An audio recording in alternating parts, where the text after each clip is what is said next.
और वहीं सूबे के पूर्व डिप्टी सीएम कविंदर गुप्ता ने गुपकार गैंग पर निशाना साधा। उनसे बात की हमारे संवाददाता शाहनवाज खान ने।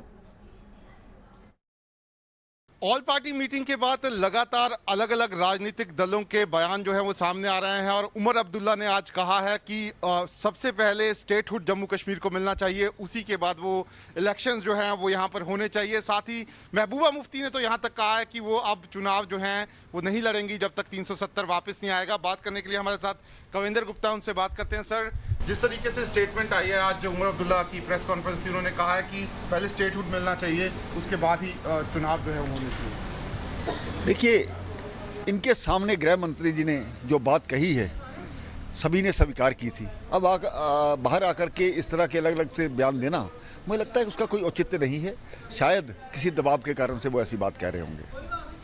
महबूबा मुफ्ती पहले लगातार 370 को लेकर स्टेटमेंट दिया पार्टी मीटिंग में जाने से पहले, अब वापस वहां से आई हैं तो कह रही हैं कि चुनाव ही नहीं लड़ूंगी अगर जब तक 370 वापस नहीं आएगा। देखिए, डीडीसी बीडीसी के इलेक्शंस के पहले भी इन्होंने इस प्रकार की बात की थी, तो उसके बाद पूरा अलायंस करके चुनाव भी लड़ा। ये उनका अपना प्रेरोगेटिव है, इलेक्शन लड़ें या नहीं लड़ें उनकी मर्जी है। शायद वो उनको किसी चुनावी प्रक्रिया से डर लगता होगा कि शायद जिस प्रकार से पार्टी की हालत हुई है, अधिकांश मंत्री छोड़ करके चले गए, उनके नेता छोड़ करके चले गए, तो ये उनकी पार्टी का मसला है, ये इसलिए इलेक्शन नहीं लड़ना चाहती होंगी। लेकिन जिस तरीके से पॉलिटिकल प्रोसेस शुरू हुआ है, आपको लग रहा है कि अब जल्द ही एक पूरा सिस्टम बन जाएगा जिससे चाहे डिलिमिटेशन पहले हो या स्टेटहुड पहले मिले? आपको लगता है एक पॉलिटिकल प्रोसेस तो शुरू हो ही गया?